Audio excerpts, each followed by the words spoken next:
Hello, and welcome to this week's episode of Empowering Musicians podcast. I'm your host, Michael Manley, and I'm very happy to be going far afield from music today with a creative entrepreneur, welcoming Jez Roth to our show. Welcome, Jez. Hello, Michael, and thank you for having me. You're very welcome. And Jez is a creative entrepreneur who has founded a cosplay school and studio. And Jez, why don't you tell us a little bit about what cosplay is to start with? Oh, absolutely. So cosplay, if you've ever seen a Marvel film or a comic book based film or any type of film like that, and then you notice that people are actively going to comic book conventions or the Japanese anime conventions or video game conventions, and they're dressing up. Most notably around here, we have Level Up Expo that's in February. Most notably nationwide is San Diego Comic-Con. You see a lot of people dress up as their favorite character or their character makes them laugh or something that they feel like they have a good connection to. That is cosplay. The term was made about 35, 40 years ago in Japan. You always had your Trekkies over here who were dressing up as their Klingons and different types of characters from Star Trek. But over in Japan, the phenomenon that was happening is that you have the comic book markets of a lot of newer, getting off the ground indie comic book artists who are trying to make their Japanese comics that they refer to, and we call manga. And they would want to get people to notice their sales, so they would dress up as the actual characters from there to try and get people to be like, oh, look, they're in a really cool costume. And this gentleman who was one of the heads of this particular convention said, oh, it's like a costume play trying to get more notice and basically free advertising. And that became a portmanteau into cosplay. And that has just become the fun, happy term that has run over through Dragon Ball Z and Sailor Moon and Pokemon. And now it's a huge industry worldwide, extremely popular. And it's a lot of fun. It's a great hobby for all ages. And it's cheaper and more expensive than a lot of other crazy hobbies that I have, but I love it. So the people, the young people, it's great. That's awesome. Is it limited only to like cartoons, or it's film and it's really popular culture writ large, right? Like it could be movies, it could be comic books, it could be anime. So it's really everything in a way. At this point, it's indulged pretty much everything, and you have a few like of the old school like diehards are like, I was doing this before cosplay came out, and it is not cosplay. And it's like that's the nature of language and culture. Terms just come along and they kind of take over, or they change, or things are relabeled. And the fun, young, hip way to call it, like dressing up as a particular character, is called cosplay. We kind of limit it to things that pre-exist, like a true cosplay is considered like it's a character that's been established, that has an aesthetic, versus like, oh, this is my Fairy of the Woods or my random knight from the 1700s cosplay. It's like, okay, that's more of a reenactment, or you're dressing up as a particular era, or you'd say your original design, not so much like cosplay. Cosplay always has to, you can hold up a reference image and say, I am doing this, and that's what you're trying to recreate to the best or an interpretation of your ability. Great. So how did you get down this journey? Because you're making costumes as well, right? So you have a lot of skill as a sewer, I imagine, and a designer. Thank you. It's been a journey, and sometimes it doesn't even seem real. Like I turn around and look at it, and it's like, oh yeah, it's been a long time. Around the time I was 13, like you, Michael, I come from the classic trained arts, where I come from music and theater and dance, and through that, I remember like when I was 13. Having like an issue with, I was in this big performance for stage, and I'm used to being, especially in the smaller ballet schools back in the day, used to being the only guy there. And one of these grandmas who took it upon herself to make all these costumes was like, I didn't realize there was going to be a guy in here. I'm like, yeah. And so the costume that I got was ill-fitting. It was terrible. And I remember just thinking, I was like, this is never going to happen again. I'm never going to put someone else in charge of how I'm going to look, because when you don't have a good costume, especially for performance, you can't move well, you can't do your job well. It's cumbersome, it's inhibiting. So I started taking small local lessons, and from there, I was super at the time into anime, like super into anime. And I was very much raised on original OG Zelda and Link and and Mario. And when I found out there's this whole world of cosplay around the age of like 13, 14, I went to my first anime convention with my father, and I said, wow, this is amazing. And that pushed me to want to learn how to sew. And by nature, I'm an extremely competitive person. So I started getting into the cosplay competitions, and I started just doing my own research and reading books, improving my techniques, looking at tutorials. There wasn't a lot of resources back there. It was, you had to scour the internet to see what you could find. I ended up going to Savannah College of Art and Design and going for my bachelor's of fine arts for tailoring and fashion. And I took some ancillary additional classes elsewhere as well afterwards. And it was just a huge experience. I learned a lot, just not just, okay, yes, there's a huge difference between costuming and fashion sewing. And I kind of ran in the middle of it where, okay, I knew a lot about this, but to do fine tailoring and fine sewing and beautiful finishes, like a difference between wearable garments every day and making a garment that's going to withstand 100 shows on stage, which you wouldn't normally do the type of stitching or the type of craft work that you would for this. So I just, I was a sponge at the time. I soaked up everything I could. And then I went through a big breakup. I went through a divorce. I moved out here to Vegas to try my luck. And Vegas, honestly, has been really good to me. My first major gig was designing and working on opera gowns at the Venetian. And then after about 90 days of that, I got picked up to go work at Cirque du Soleil's O. So I got to work at Cirque du Soleil, and I found myself designing for celebrities and designing for celebrity DJs like Cascade and Dead Mouse and all of them. A lot of people who came and did residencies at nightclubs, I got to build and I got to design, I got to work, and it was really fun. I got to do things like Eva Langoria's Day of the Dead party, and through the one thing I have to thank for all of this as a background is cosplay, because cosplay isn't your typical like, I'm going to sew a button, I'm going to do a stitch. It's very much a you get a lot of curveballs thrown at you, so you're not prepared sometimes, and you kind of have to figure out how to make things work.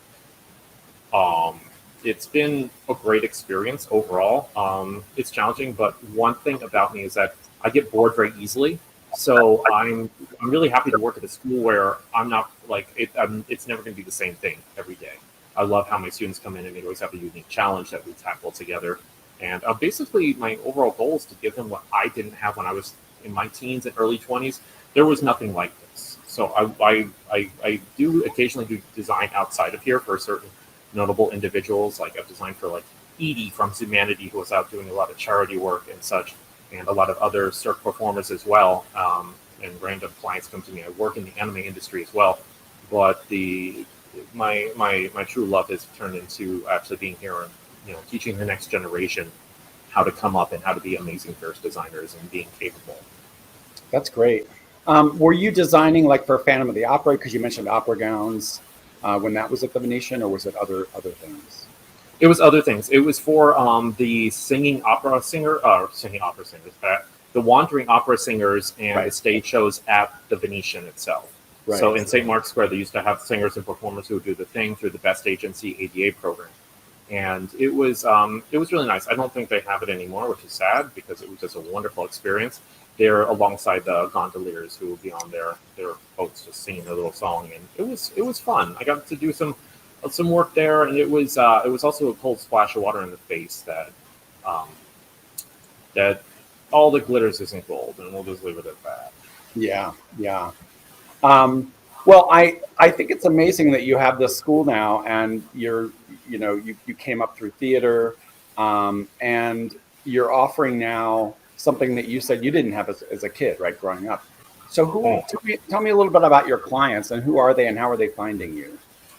My clients are anyone and everyone. My clients range from, first of all, competitive cosplayers who want to. I make a lot of parallels between like the drag scene and like cosplayers. It's a very like blurred fine line between the two. And now they have like a combination of the two at this point. It's blurred to the point where we have cosplay queens, which I think is awesome and I'm here for. You have what they call pageant queens. You hear that term a lot on RuPaul's Drag Race. They're queens who are all about going out and doing the pageants and competing, and they're usually like very polished and they're usually very professional and they know how to speak well. And it's a great arena. Competition, I believe, when it's done well, is a really good thing because it forces you to be faster and smarter and to think outside the box and most importantly, in my opinion, learn how to accept defeat. So a lot of, my cosplay students are competitors. They're ones that actively go to cosplay competitions. They put together a whole package of having a great performance and a great costume because the judging there is extremely rigorous, or at least the competitions that I suggest for my students to go. And I have a lot of students who are also not competitive cosplayers, who are just casual cosplayers. They just want to learn how to make a really nice costume. They're tired of buying cheap costumes from China and they want to make something from scratch. I have those who, hey, I just want to learn for a while, how do I make my own face masks? So I had a bunch of students who come in and just want to learn how to pattern and make a simple face mask. I have abuelas who come in wanting to make quinceañera dresses, and I think that's so fun. They're like, I'm having trouble with like layering the ruffles, and I don't know what fabric to use, and it's fraying on me. And we have a really good time with that. And half the time it turns into, can you just make it for me? I'm like, no, I don't have the time to make this ridiculous cupcake dress.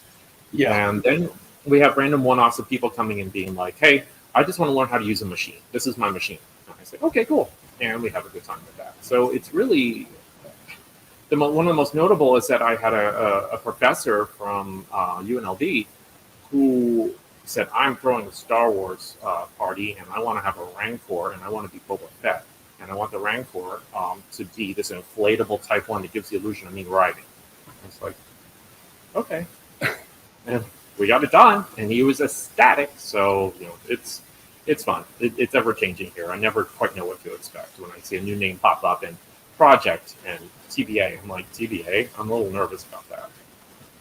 Yeah. That's wild, and you touch on something, which the connection to drag, right? And when we think about it, like drag was the original cosplay in a way, because we had men that were imitating Judy Garland or an existing person or something like that. Truly, like Snatch Game is one big cosplay fest. Yeah, exactly. So, I watched a documentary. It was really fascinating, and it was a gay drag performance competition, and it was from like 1963 or something. And it was fascinating because a lot of our history goes back to Stonewall, and we don't think of anything before that, but actually, it goes quite far back, and it's fascinating. Is it something that folks will come to your school for 6 months? Do they subscribe for the whole year? How long does it take to master some of these skills, I would say? Honestly, it depends on how often you come. I have certain students, one of them, them, is Subaru. Subaru is a competitive cosplayer and is here about 4 to 5 hours a week. And Subaru has been coming since like day one. And you can see going from honorable mentions in competitions to winning first in their division in international competitions. They put the work in. They've worked very hard. They take criticism. And it really also, again, it varies on the person. I do have students who they do this for a few months and they just decide, you know what, this isn't for me. And that's okay. Like baking isn't for everyone. Golf isn't for everyone. Sailing isn't for everyone. Dancing isn't for everyone. Sewing, it's not for everybody. But a lot of my students, they come here and they generally stick around. I have about a 30% retention. We get a lot of one-offs, but that's only because, like, hi, I'm busy. I'm a mom of 5. I'm here to do one thing, and that's it. Okay, bye, thank you. And those, I'm just happy to meet people and have a good time and kind of blow their expectations away. Because unlike a lot of other fashion places or a lot of, like, we'll help you make this type places, we do everything. Where we do armor, we do props, we do weapons, we do makeup, we do prosthetics, we do sewing, we do wigs. So we, between all the staff and even more newcoming staff in some of our workshops, we will, yes, I will teach you how to do some draping and patterning. And we have some more advanced things that I won't let you jump into unless I feel that you're qualified. If you come in here and you're like, I want to make this over-the-top incredible costume that's like 9 feet tall and it's going to be all armor and fabric and embroidery and wings and etc. I'm going to be like, yeah, but can you sew? Do you know what a hem is? There's not going to be any hot glue, right? So this is the route that we go. Our goal is to teach you the proper way to do things.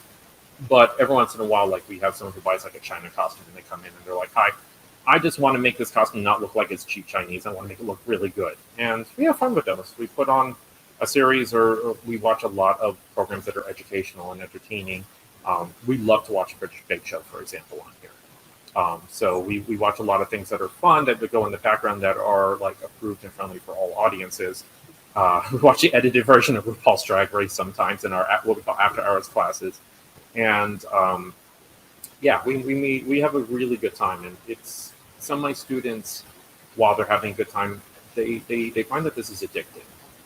And that kind of leads to a secondary thing about the school, is that yes, we are actually considered to be a safe space. We've had a lot of people who have come out to us, either by their gender identity or their sexual orientation, and we're the first ones that they tell. And honestly, it's an honor. We have a lot of students who are also on the spectrum, or they have high anxiety, and we're considered to be a very chill place. So this is a place that they can actually come, have an activity, they can socialize, and they're not going to have any flare-ups. So it's we kind of a dual purpose, multi-purpose, I should say, kind of space. That's amazing. And so you provide everything. So from hardware sequins or mirrors, mirror tiles or whatever, to the fabric and to the sewing. So yeah, it's you're referring to Mirror Samurai, and that was a project. Yeah, I used to make the mirror men for the major nightclubs. Like my biggest client was Tao Group, and okay. Tao owns Tao, Lavo, and Marquee. And eventually they're like, "Can you make a mirror man with like a mirror dome?" And I'm like, "Yeah, sure, why not?" Because I have a lot of people who are like, "Well, I'm going to make you this sexy stretch garment with lots of trim and blah blah blah." I'm like, "Yeah, I can make that, but I want to make something fun." So I've made costumes that like they're living fountains where the water just drips off of it, and the girls are living statues. I make costumes that have trail fire. I make costumes that reflect light that are all completely mirrored, so the costume is 99% glass. So I like to make a lot of like crazy, unusual things that also have like durability, because we need these things to last as much as even the dress that burns. Like the dress itself, like it didn't damage the dress; it damaged like the actual fuel smear that went on it. But crazy. It's we try and do a one-stop shop, and that's the wonderful thing about costuming is that yes, there are I know a lot, and my teachers, they know a lot. There is an endless wealth of knowledge of things to learn, especially if you go down like the historical costuming route. Oftentimes when you work with movies, and those who work specifically in film, when they do a period piece, they bring in someone who specializes in that one thing, and they pretty much devote their whole life to studying one period in the history and the techniques. So we try and just be a jack of all trades to the best of our ability, but we're all broken up into our own sections, and I'm waving that. I can make anything out of fabric flag as hard as I can. Yeah, that's great. And you mentioned, it's funny because you mentioned the glue gun, and I feel like my own knowledge is based on, watching reality shows, right? And it seems like the glue gun is like the last vestige of desperation and it's very frowned upon, right? The glue gun is very frowned upon. Right? It is. You're absolutely right. You nailed it. Like us in the cosplay scene, like unless our costume is like falling apart, we're about to get on stage. It's like, ooh. I mean, at this point, like if we're broken up into tiers in the competitive scene. I will not go 100 feet of hot glue on my costume. I'd rather fall apart on stage than have hot glue on. But for a lot starting out, you're trying to figure out how to make things work. So hot glue is kind of a thing. And then you get better with your hot glue. And I kind of try and see it as a gateway where it's like you learn, if anything, you learn how to glue things cleanly, because there is truly an art to meticulously gluing stones or crystals or pieces on. And the first few times when you try gluing something that's on like a non-porous surface onto a non-porous surface with hot glue and it just slides off, it teaches you, there must be different types of glue that get this to react differently. You need something that's actually going to bond and make it work, not so much something like hot glue, which doesn't work on non-porous things. So I try and view it as a gateway to learning a whole bunch of other skill sets versus like shame. Yeah. That's interesting. You're talking about glue. And I want to just say that my shirt is related to two of my friends who mean a lot to me. So I bought this shirt today at a thrift store, naturally, with my friend Cindy, whose daughter, Sophia, is in college for fashion now. Nice. And so she is, I'm hoping, going to watch this episode because I think she would love it. And then all of these amazing stones were put on by my boyfriend Ephraim, who clearly understands the glue gun because I mean, I don't know what he does, but he puts these glass beads on these garments and they never fall off. It's amazing. But when I saw this like snakeskin shirt at the thrift store, I was like, I have to get Ephraim to like bling this shirt out. So zhuzh it up a level. Zhuzh it up, exactly. So I'm very happy to share this shirt today.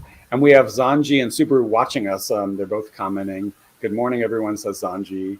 Subaru says, I will never leave. So that's great. My students. That's amazing. That's great. You have some cameras, and I think you've set it up so you can give us a little bit of a tour, right, of your studio there? Yeah, I just suddenly changed it from being private chat to comments. I'm like, oh, there they are. Hi. Yes, I actually do, just to give you a little bit of a tour in here. So as you can see here, I'm sitting with like the camera, and there's actually a big screen here. Because one thing that I'm very concerned about, like we have a widescreen television and we have the camera set up. To give a little bit of a backstory, not to go off topic, our previous location, we originally set up to do races on Twitch because we're considered to be a Twitch affiliate. We got it within like a week, which means that we qualified for the next tier up on there. Twitch is, for those who don't know, it's an online streaming website platform that does video games to chatting to art streams, etc., that really got popular during the pandemic. We took advantage of that, and we were planning on doing this right before the pandemic anyway, so it worked out really well, where we started doing races. The whole concept is, Michael, can you beat Mario Brothers on NES before I make you a fully head-to-toe from scratch Mario cosplay? Wow, that's advanced. Let's do this in front of a live audience. 3, 2, 1, let's go. And the screen splits into two, and we have a commenter, and you see you with the game up in like this corner over here. Like it shows the game, and it shows you on the couch over here, like playing the game on the couch, just being like, ah. And then there's me on the other side, and it shows various cameras that jump around depending on where I am at the school. This was the previous location, building said costume and talking about how I'm making it, and both of us throwing like polite, professional, because we are a PG stream, shade at each other and taunting each other, but also being like kind of supportive. And we had races that would be like one shots, or we had ones that would go on and on and on. So our last location, we noticed that we were getting a lot of, like when we started doing the mentorship side of things, we got more and more students who are coming in, and I'm like, wow, the school is becoming bigger than the actual street. So here at this location, this is location 2, we have cameras everywhere because we're prepping to start doing our races and streams come March. We've been in here about like a year and a half, and we've put it off because this has been funded, like, thankfully by sponsors and by benefactors who have been great for us. But a lot of this comes out of my own pocket. So and a lot of the pieces here have to be custom made. It's not like I don't want to go throwing like $5,000 to go to a team and be like, hi, can you install cameras? No, it's been me and my IT guys, my IT friends, both Logan and Noah, who have worked with me to set up a really good space that we have all these cameras, and we're able to be flexible with whatever we do. We do have a streaming room, but that streaming room is like the last thing on the list of things to be finished here. Our grand opening is like for this location is going to be in March, and it will be done by then. But as of right now, it's like storage. So behind me, you can see like the sewing area. You can see a little bit of like the rack that has like tons of thread on here. We have a full rainbow along with different types of thread that are like embroidery thread is over here, and then we have our basic sewing thread over here. We have hand sewing thread over there, along with buttonhole and button thread, extra strong thread, and a few other ones. We have our grid over here, our custom made arrangement of all the feet, because we have courses on how to use different types of sewing feet and how they're beneficial for one thing and not for another. And in front of me, you can't really see it, but we have machinery. We have the digital cutter over here, and we have an embroidery machine over here. Everything in here is Brother, and they've served us really well. I have no complaints about their performance here. The Brother machine, I'm a big Final Fantasy nerd, so all of the major machinery here is named after Final Fantasy summons. This one, since it's blue and swirly, is named Leviathan, and it's a $10,000 machine. Wow. Yeah, and these things don't come cheap, but it's great. Like both of my students, like Sanchi and Sue, will tell you, we love Leviathan. They never leave us.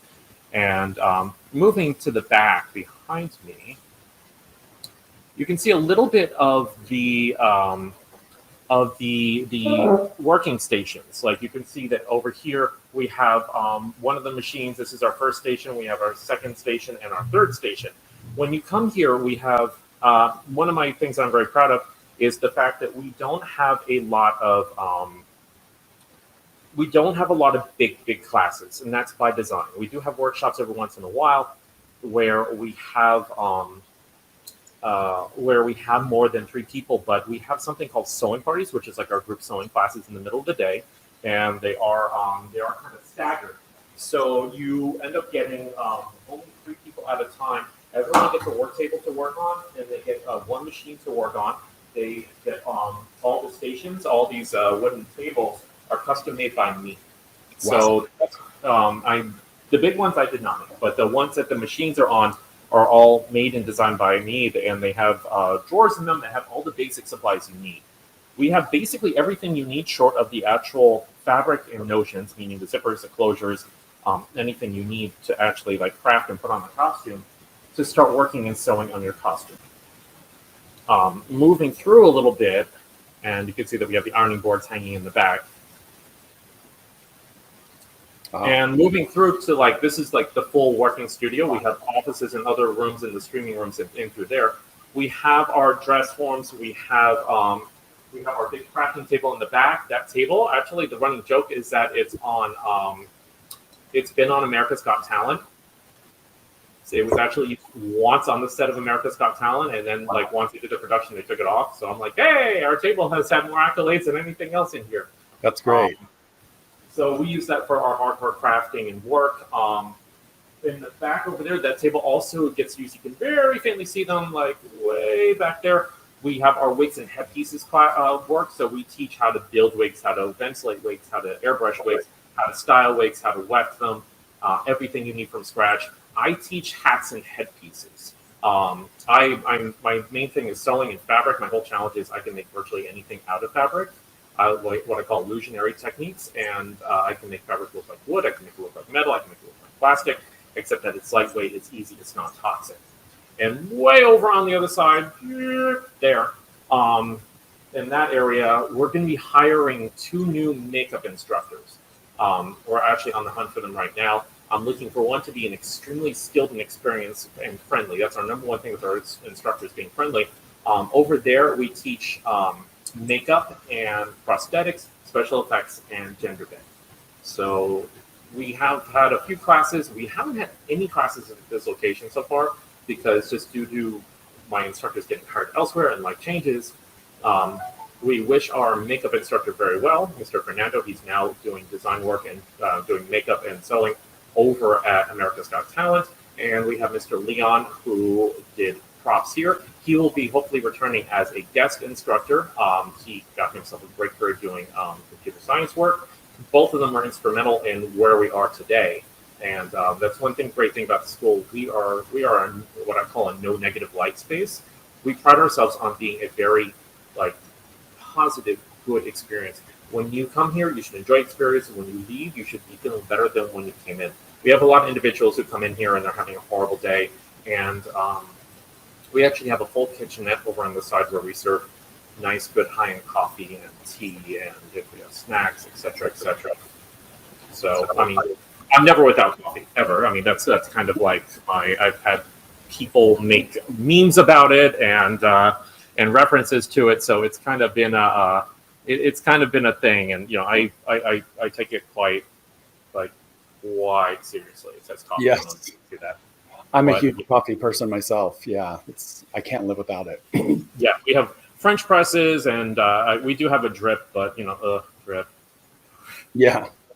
So what's interesting to me is I'm thinking about music, right, and how I work with young students who take band class, or they play in a youth band or a band camp, and they we have these youth orchestras and youth bands. And that's how they learn. But if you think about fashion, how do people learn all of this? Is it only through home ec class at school? Are they taught by their grandmothers? And you're providing kind of a similar model to a youth program that's very targeted at teaching this kind of skill, right? And I just wonder if like what else?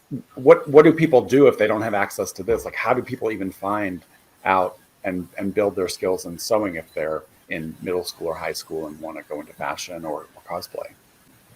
A lot of people they'll go. You can find like little mini courses that people put together on like Etsy that you can download. They'll study books. They'll go on TikTok or they'll go on YouTube and they'll find videos being like, "Hi, this is how we do this. This is how we do that." A lot of my students prefer doing one-on-ones because sometimes the explanations could be a little rough. Or frankly, a lot of like, and this isn't just me being like in the industry for a long time, a lot of the suggestions and like hacks you see on TikTok, I'm like, that's a terrible hack. Like, why would you do that for reason XYZ? There are little cute things that are thrown in there, but half the time I don't like. You can get little gleams of good information from social media like TikTok or YouTube, but check the qualifications of the person giving you these. Make sure they're actually someone who's legit before you really take them to heart. Here we're a rare stone because we get messages all the time saying, "Gosh, I wish you were in my town. Can you please open up a location? Can you please come here?" As of next year, we are going to.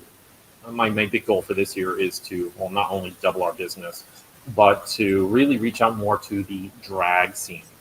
Really make this a home for a lot of drag queens to come in and learn the basics and how to repair costumes and how to work on costumes, how to get by on a budget. Because one thing that cosplay, D&D, and Dungeons and Dragons and drag all have in common, it ain't cheap.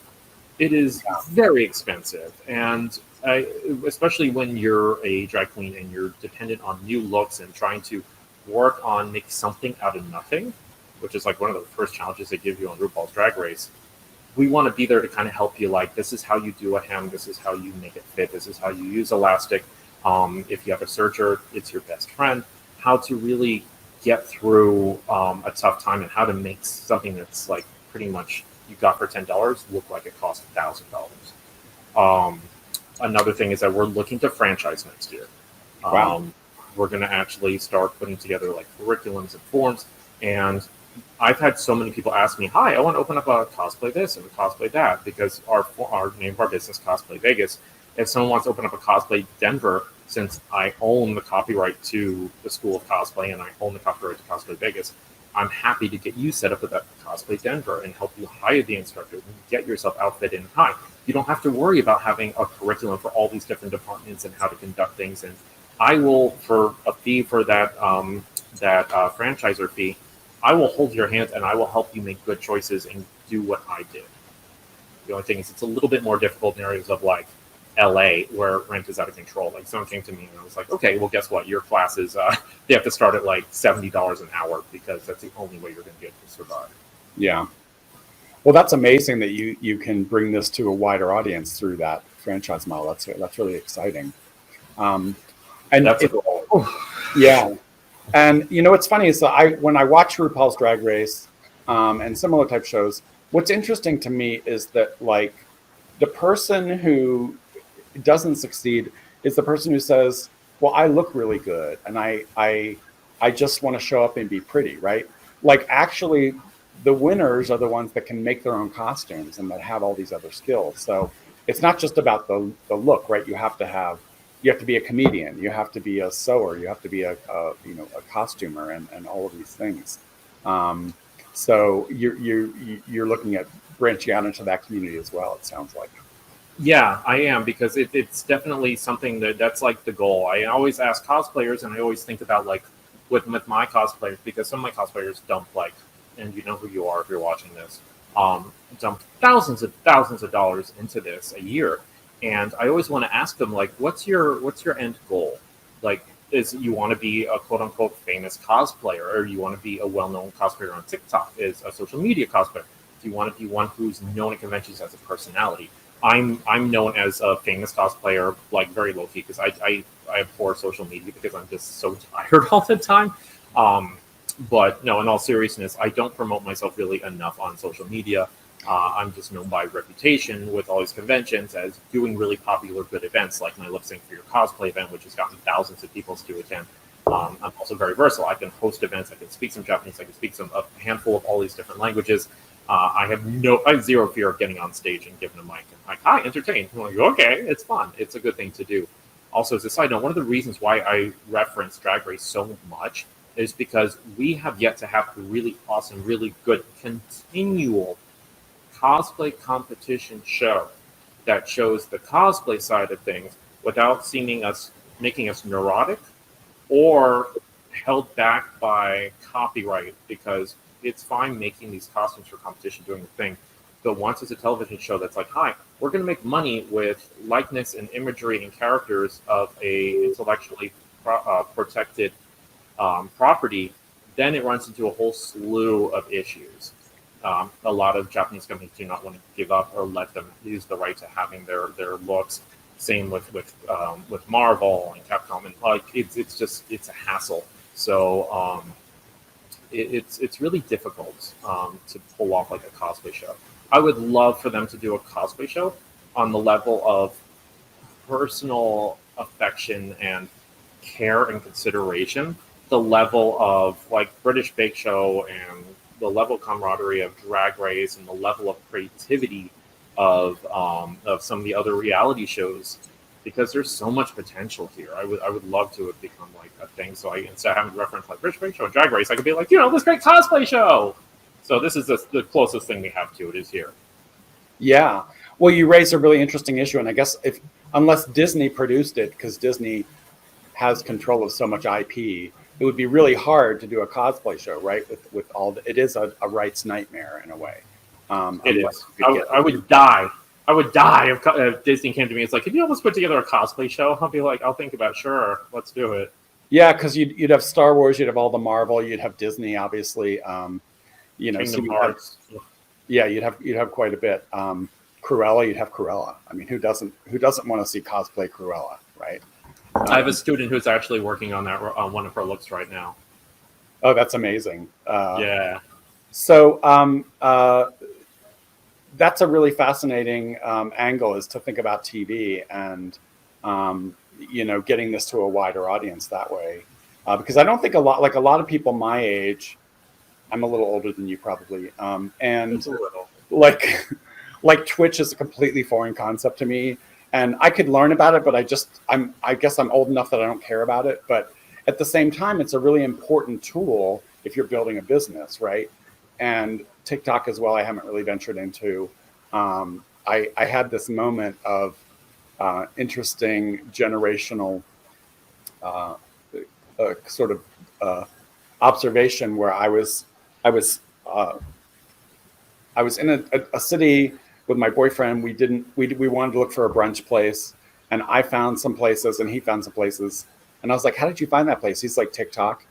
And of course I was using Yelp. So it's same. I'm all like, hey, Yelp. Yeah, that works for me. Yeah. So there are these exciting, and social media is exhausting. It takes so much time, and you really have to almost have like a full-time person doing it to really have a footprint on social media. But I think what you're doing is amazing, and I look forward to learning more about your success, and I hope getting an invite to your grand opening in March. Oh, absolutely. Yeah, no, I'll definitely put one out there for you. Awesome. What is like the most challenging costume you've ever made, if you want to close with that? It would have to be this one called Gamagori. Or actually, let me backtrack a little bit. The hardest one I've ever finished is Gamagori, because that was when I started using this technique of using fabric and stabilizer to make something that looks like it's completely armored. And it involves, it was very unusual patterning, and I had to, very careful type of technical hand stitching to make everything look like it's hidden. I have an ongoing costume, and you can kind of see over my left shoulder these gold pillars, there. Those are part of a 10-foot tall costume called Knight of Gold. Wow. And I have never finished it. And I hope one day to. You can see how they're gleaming. That's all fabric. So it's this structured vinyl that it makes me ridiculously tall. And I'm hoping one day, I actually kind of want to redo it and start over. But just those legs and a few other pieces. Every time I make a piece like this big, it takes 8 hours. And all these pieces have to join together, and it's this massive thing, and it has all embroidery and all this fluff. I'm like, one day I'll finish it, but that I would have to say, ongoing is the hardest thing I've ever made. Wow, that's amazing. Zanji says Jez exists as a legend in the whispers of the wind. That sounds like it came from a manga. I love it. Oh yeah. Thank you. That's Sanji. amazing. So how do people find you, Jez, if they want to connect or learn more about your school? On social media, everything with us is CosplayVegas. We're even on the Tick Up the Talk. We are on Instagram. We are on Book of Face, Facebook. We are pretty much everywhere. We're even on Yelp. So we don't have any reviews yet, but we are on Yelp because I'm also a big Yelper. We are on pretty much every social media platform. My personal assistant, her name is Tara. She's amazing. She's also our school production manager. She kind of handles any of the contact there. We do offer free tours. So if you are interested or like you wanted to see the space for yourself, you can book a session with her and she will gladly take you on tour and show you what we offer and some of our curriculums. That's amazing. Well, thank you so much for sharing today. If you're interested in learning more, do find Jez CosplayVegas on social media. And I will look forward to visiting your space soon in person. Yay. Thank you very much. Thank you. And we'll see you all next week. Take care.